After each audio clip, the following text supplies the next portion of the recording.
Hi friends, నా పేరు Surendra. Welcome back to our channel. కొత్తగా ఎవరైనా చూస్తుంటే మన ఛానల్ సబ్స్క్రైబ్ చేసుకోండి. అలానే వీడియోస్ నచ్చుతుంటే లైక్ చేయండి. ఈ పర్టిక్యులర్ వీడియో జస్ట్ మ్యారీడ్ అనే ఒక వెబ్ సిరీస్. దీనికోసం మీరు రకరకాల ప్లాన్లు వేసుకోబడలేదు, రకరకాల ఓటీటీలను విజిట్ చేయబడలేదు. నీట్‌గా యూట్యూబ్‌లోనే ఉంది. సో, మనకి ఒక్కోసారి ఏం చూద్దామో అర్థం కానప్పుడు బ్రౌజ్ చేస్తా ఉంటాం. ఆ బ్రౌజింగ్‌కే సగం టైం అయిపోద్ది. అలాంటప్పుడు కొంచెం మంచి వెబ్ సీరీస్ గాని, మంచి మూవీస్ గాని, మంచి థ్రిల్లర్ మూవీస్ గాని ఇటువంటివి సజెస్ట్ చేస్తే ఆ టైం అంతా సేవ్ అయింది. సో, ఆ టైం సేవ్ చేయటానికి నేను చేస్తున్న ప్రయత్నం అనమాట. ఎందుకంటే నేను నిన్ననే చూసానిది. సో, 1, 2 ఎపిసోడ్‌లు చూద్దామని స్టార్ట్ చేశా. సో, 'ఇన్ఫినిట్ మాల్‌ది'. So, Rishi Narayan and Sheetal Gauthaman act చేసిన ఇది. చాలా బాగుంది. నిజంగా చాలా బాగుంది. ఇద్దరు పేరైతే సూపర్బ్ యాక్ట్ చేశారు. చాలా మస్ట్ వాచ్ అని ఎందుకంటున్నా అంటే ఇది ఎవరికైతే సో, మను పెళ్ళైన తర్వాత వచ్చే చిన్న చిన్న గొడవల్ని ఎంత బాగా అర్థం చేసుకొని ముందుకెళ్ళాలి. ఒక ఇద్దరు జంట ఎలా ఉండాలనేది చాలా బాగా చూపిస్తాడు దీంట్లో. సో, జనరల్‌గానే అరేంజ్డ్ మ్యారేజ్ అంటే అమ్మాయిలకి కొంచెం చెక్ లిస్ట్ ఉంటది. ఇది ఉండాలి, ఇది ఉండాలి, ఇది ఉండాలి, ఇది ఉండాలి అనేది. వాటిలో కొన్ని తక్కువైనా ఆ తక్కువైనయి మనకు తెలిసినా ఎలా ముందుకు సాగాలి అనేది చాలా బ్యూటిఫుల్‌గా చూపిచ్చాడు. సో, ఎంత బావుందంటే అంత బావుంది. 13 ఎపిసోడ్స్ అంటే ఎవ్రీ ఫ్రైడే వస్తుంది. నేను 2 ఎపిసోడ్‌లు చూసి సరేలే అనుకున్నోడిని 13 ఎపిసోడ్‌లు చూసా. అంటే ఇంక అర్థం చేసుకోండి. అంటే నాకైతే నచ్చిందబ్బా! నాకైతే నచ్చింది. చాలా బాగుంది.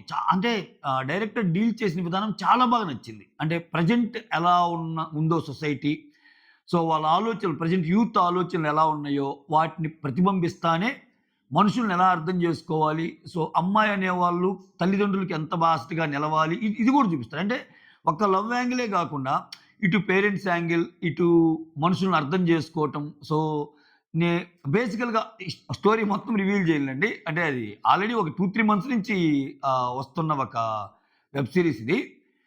ఇదేంటంటే ఒక అబ్బాయికి పాస్ట్‌లో ఒక లవ్ అనేదుండి, ఆ లవ్‌లో ఫెయిల్ అయ్యి, ఆ లవ్ బ్రేకప్ అయితే, దాన్ని దాచిపెట్టి పెళ్లి చేసుకుంటే సో, ఇది అబ్బాయి పరంగా.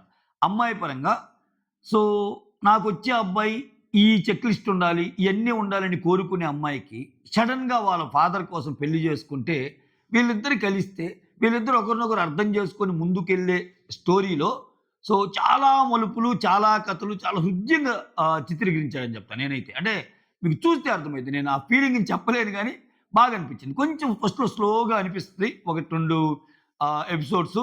తర్వాత చాలా బాగుంటది. అంటే నీకు ఒక క్యూట్ రొమాన్స్ ఉంటది ఈ వెబ్ సీరీస్‌లో. చాలా క్యూట్ బాండింగ్స్ ఉంటాయి.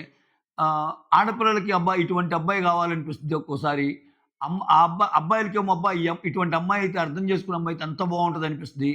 చాలా బాగా ఉందండి నాకైతే. అందుకే జెన్యూన్‌గా సో, రెగ్యులర్‌గా భిన్నంగా నేను చెప్పా కదా! ఈ ఛానెల్‌లో not only issues, not only news ఏదైనా మంచిగా అనిపించిన ప్రతిదీ నేను మీకు చెప్పే ప్రయత్నం చేస్తానని చెప్పా కదా! దాంట్లో భాగంగా చేస్తున్న ఒక వీడియో.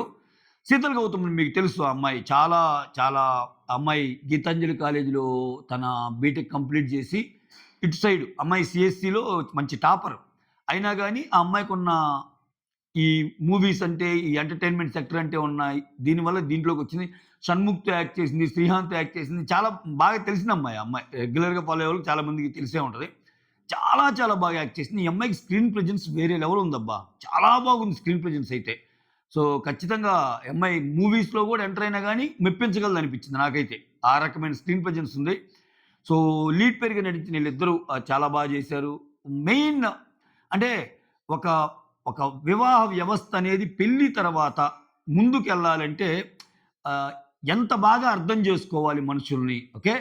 సో, ఇంత బబ్లీగా ఉండే అమ్మాయి, ప్రతిదానికి అలిగే అమ్మాయి, ఒక్కసారిగా విషయాలను అర్థం చేసుకున్న తర్వాత తన లైఫ్‌లోకి వచ్చిన పర్సన్ ఎంత బాగా చూసుకుంటది అనేది చాలా బాగా చూపించాడు.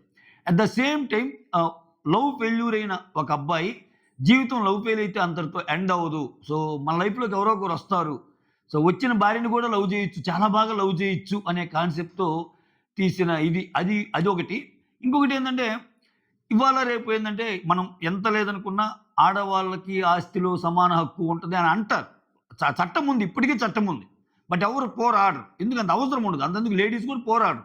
పోతే పోనీలే ఎందుకు మన ఇంట్లో అబ్బాయి ఉన్నాడా, ఆ అన్నకో తమ్ముడికో ఇచ్చేయి మాకేం అవసరం లేదని అంటారు. ఈ రోజుల్లో అది చాలామంది మనం గమనిస్తాం.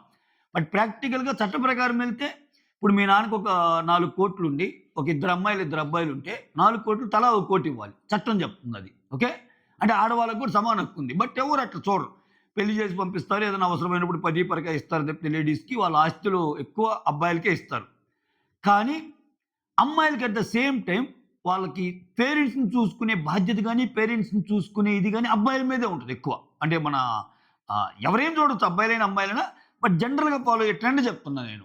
సో, పెళ్ళయ్యాక అబ్బాయే చూడాలి అన్నట్టు ఉంటది. బట్ దీంట్లో ఏందంటే పేరెంట్స్‌కి ఇబ్బంది కలిగినప్పుడు, పేరెంట్స్‌కి ఏదైనా కష్టం వచ్చినప్పుడు, ఆ అమ్మాయి ఎంత బాగా చూసుకోగలదు, ఎంత బాగా ఫైట్ చేయగలదు.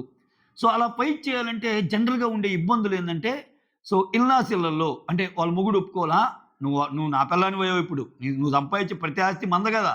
ఏంది నువ్వు సంపాదించి మీ అమ్మోళ్ళకి ఇస్తావా? అనేవాళ్ళు ఎక్కువుంటారు.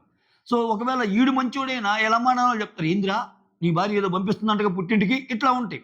బట్ ఈ ఈ దీంట్లో నాకు నచ్చిన అంశం ఏందంటే, నేను చిన్నప్పటి నుంచి కని, పెంచి, పోషించిన తల్లిదండ్రులకి ఒక ఆపదొస్తే, ఒక కష్టమొస్తే దాన్ని తీర్చడానికి అబ్బాయే అవసరం లేదు. అబ్బాయి ఉండాల్సిన అవసరమే లేదు. అమ్మాయైనా తీర్చొచ్చు అనే ఒక అంతర్లీనంగా ఈ పాయింట్ ఉంటది. ఈ పాయింట్ కూడా చాలా టచ్ చేసే ఇది. ఇంకొకటేంటంటే ఈ అమ్మాయి బాధలను అర్థం చేసుకొని ఇన్‌లాస్‌ని అంటే అత్తమామలు గూడా నీకు అమ్మ నాన్నలుగా ట్రీట్ చేసేవాళ్ళు చాలా తక్కువుంటారు. సో, మనం దీని మీద చాలా జోక్స్, మీమ్స్ చూసే ఉంటాం. సో, మన అత్తింటికొస్తే ఒకలాగా, అమ్మింటికొస్తే ఒకలాగా ట్రీట్ చేయటం, చెల్లెలింటికొస్తే ఒకలాగా, లేకపోతే హ్మ్, భర్త వాళ్ళ చెల్లెలింటికొస్తే ఒకలాగా ట్రీట్ చేయడం ఇవన్నీ మనం గమనిస్తానే ఉంటాం. సో, వీటన్నిటికి బ్రేక్ చేస్తా మనం మనిషిగా ఆలోచిస్తే ఎవరినైనా బాగా చూడొచ్చు అనేది ఒకటుంటది. వీటన్నిటికి మించి ఒక మంచి రొమాన్స్ ఉంటది. రొమాన్స్ అంటే అంటే మనం చూడగలిగే రొమాన్సు చాలా చాలా బ్యూటిఫుల్. ఒక మంచి కాపీ లాంటి వెబ్ సీరీస్ అనుకోండి నాకైతే. నేను ఫస్ట్ అనుకున్నా యూట్యూబ్‌లో జనరల్‌గా ఇటువంటి మంచి మంచి ఓటీటీస్‌లోకి ఎళ్తాయి కదా! అని. దీని తర్వాత నాకు యూట్యూబ్‌లో ఏదైనా మంచి వెబ్ సీరీస్ ఉన్నా గాని చూడొచ్చు అని అనిపించింది నాకు నిజంగా. సో, అంతెందుకు ఇప్పుడు నేను 13 ఎపిసోడ్‌లు చూసాక ఐయామ్ ఈగర్‌లీ వెయిటింగ్ ఫర్ 14థ్ ఎపిసోడ్. అంటే ఇంకా అర్థం చేసుకోండి. ఆ ఎక్సైట్‌మెంట్ ఫ్యాక్టర్ అయితే ఉంది. ఉంది. అసలు చాలా సింపుల్‌గా ఒక 10 పాత్రలతోనే చుట్టేసాడు మొత్తం. చాలా బాగా అనిపిస్తుంది. మీకసల చూస్తున్న ప్రతి దాంట్లో ఆ ఫీల్ అయితే రాదు. ఎక్కడ బోర్ కొట్టిన ఫీల్ రాదు. ఒక ప్లెజెంట్ వెబ్ సీరీస్‌ని చూస్తున్న ఫీల్ అయితే ఉంటది. ఫ్యామిలీ మొత్తం కూర్చొని చూడగలిగే వెబ్ సీరీస్. ఫ్యామిలీ మొత్తం అంటే మొత్తం కూర్చొని చూడొచ్చు. దాంట్లో ఎటువంటి అశ్లీలత గాని, అసభ్యత గాని ఏముండదు. అంత బాగా పిక్చరైజ్ చేశాడు. అంత బాగా విజువల్స్ ఉన్నాయి. అంత బాగా బ్యాక్‌గ్రౌండ్ మ్యూజిక్ ఉంది. సో, వాట్ నాట్ అన్నీ బాగున్నాయి. సో, అన్నిటికి మించి చాలా చాలా బాగుందని చెప్తా. మీకు గాని టైం ఉండి సో, నేను నాకు బాగా టైం ఉందిరా నేనేం చూడాలో అర్థం కావట్లేదు అనుకునేవాళ్ళు ఈ ఈ ఈ వెబ్ సీరీస్‌నైతే చూడండి. ఓకేనా. Just married in webs. అంటే నేను థంబ్‌నెయిల్‌లో గూడా మ్యారేజ్‌కి డెఫినిషన్ అంటే marriage from fear to faith అని ఎందుకు పెట్టా అంటే, మనం నెక్స్ట్ ఫేజ్‌కెళ్ళేటప్పుడు ఎన్నో భయాలుంటాయి మనకి. చాలా అబ్బాయిలో ఉంటాయి, అమ్మాయిలో ఉంటాయి. సో, ఆ భయాలన్నిటిని దాటుకుంటా సో, మ్యారేజ్ అంటే భయం గాదు. మ్యారేజ్ అంటే నమ్మకం. ఫియర్ టు ఫెయిత్ అని ఎందుకు పెట్టా అంటే, నేను ఒక సింగిల్ లైన్‌లో డిఫైన్ చేయాలంటే బీయింగ్ రివ్యూయర్ దాన్ని. సో, మ్యారేజ్ అంటే చాలా భయాలున్న ఒక అమ్మాయి దాంట్లోకి అడుగుపెట్టి ఆ ఫియర్ కాస్త ఫెయిత్‌గా మారింది. అంటే వాళ్ళ హస్బెండ్ జాబ్‌లో వచ్చే కష్టాలు చూసి ఆ అబ్బాయికి జాబ్‌లో ఈ అమ్మాయి హెల్ప్ చేయటం. విచిత్రం ఏందంటే ఈ అమ్మాయికి జాబ్ అవసరం అన్నప్పుడు తెలుసుకొని ఈ అమ్మాయిని జాబ్‌లో చేపిచ్చేదే ఆయన. బట్ జాబ్‌లో కష్టం వచ్చినప్పుడు ఒక హస్బెండ్‌గా, ఒక వైఫ్‌గా ఈ అమ్మాయి ఎలా అయన్నీ లైక్ సాల్వ్ చేసింది. ఇవన్నీ చాలా ఉంటాయి. అంటే నేను అన్నీ ఇంకా చెప్తే ఇదే ఇద్ది. అందుకే నేనేమి చెప్పకుండానే లైట్‌గా హింట్లు ఇస్తున్నాను. ఎందుకంటే మీకు ఆ ఫీల్ పోద్ది. ఆల్రెడీ చూసుంటే ప్లీజ్ ఇగ్నోర్. చూడకపోతే మాత్రం ఆహ్, ఆహ్, బెస్ట్ వెబ్ సీరీస్ అని చెప్తా. That's all. Thank you so much. Signing off me Surendra.